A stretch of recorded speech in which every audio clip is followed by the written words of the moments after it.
അടുത്തത് ഫാത്തിമ സഹറ. ഫാത്തിമ സഹറയുടെ അസ്സലാമലൈക്കും. പ്രിയമുള്ള കൂട്ടുകാരെ, ഞാനൊരു കൊച്ചു കഥ പറയാൻ പോകുകയാണ്. ആ കഥയുടെ പേര് എന്താണെന്നറിയണ്ടേ? കരുണാനിധിയായ റസൂൽ. ഒരിക്കൽ മുത്തനബി സ്വല്ലല്ലാഹു അലൈഹി വസല്ലം തങ്ങൾ ഒരു വഴിയിലൂടെ നടക്കുകയായിരുന്നു. അപ്പോൾ പ്രായമായ സ്ത്രീ തലയിലെ ചുവട് നിലത്ത് വെച്ച് നിൽക്കുന്നു.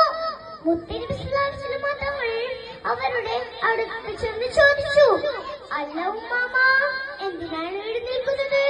ഉമ്മാമ പറഞ്ഞു, മോനെ, ഈ ചുമട് എടുക്കാൻ ആവാതെ ഞാൻ വല്ലാതെ ശ്രമിക്കുകയാണ്.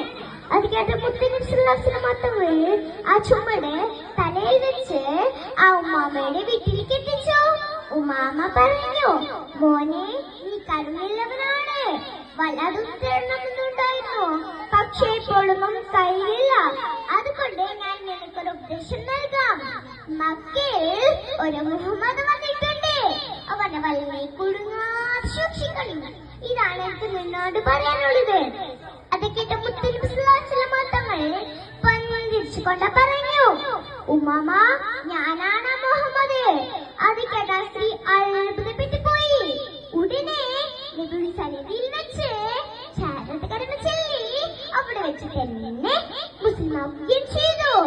നോക്കൂ കൂട്ടുകാരെ, നബിയുടെ കാര്യത്താലുണ്ടായത് ഈ ചെറിയ നമ്മളെല്ലാവരും പിൻപറ്റേണ്ടത്. ഇത്രയും പറഞ്ഞുകൊണ്ട് ഞാൻ എന്റെ കൊച്ചു കഥ അവസാനിപ്പിക്കാൻ പോകുകയാണ്. എല്ലാവർക്കും ഇന്നത്തെ കഥ ഇഷ്ടമായോ? അസ്സലാമു അലൈക്കും. വലൈക്കും അസ്സലാം.